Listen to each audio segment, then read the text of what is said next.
పై స్థాయి దాకా సంస్థాగత నిర్మాణం దశాబ్దాలుగా ఉంది, శతాబ్దాలుగా ఉంది. పుట్టినప్పటి నుంచి దానికి ఆ సంస్థాగత నిర్మాణం ఉంది. కాబట్టి ఆయన అందులో నుంచి వచ్చాడు కదా, బూత్ లెవెల్ దాకా ఉండాల్సింది. ఎందుకంటే కాంగ్రెస్ లో అధిష్టానం దగ్గర మన గొప్ప సాగాలంటే పార్టీలో బూత్ లెవెల్ దగ్గర నుంచి అన్ని చోట్ల మన పట్టే ఉండాలి. అక్కడ ఎమ్మెల్యే బేస్డ్ రాజకీయం, ప్రతి నాయకుడు బేస్డ్ రాజకీయం. ఒకే నియోజకవర్గంలో 2-3 పోటీలు పడేటటువంటి పరిస్థితుల్లో ఎవరికి ఎక్కువ బలం ఉందో అధిష్టానానికి ఎట్ట చెప్పుకుంటారు?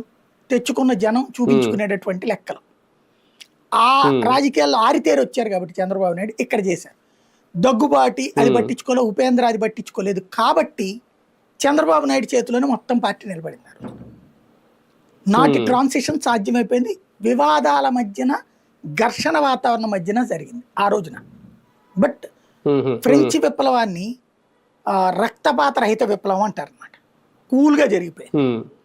అట్లాగే ఇప్పుడు కూడా ఒక ట్రాన్సిషన్ నడుస్తుంది చంద్రబాబు నుంచి లోకేష్ వైపు. ఇది పాజిటివ్ వైబ్రేటివ్. ఇది ఎక్కడ దీంట్లో నెగిటివ్ లేదు.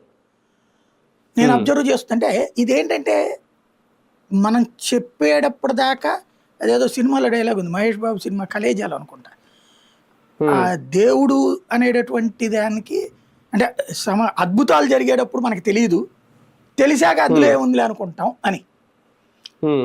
అలాగా ఇక్కడ ఏంటంటే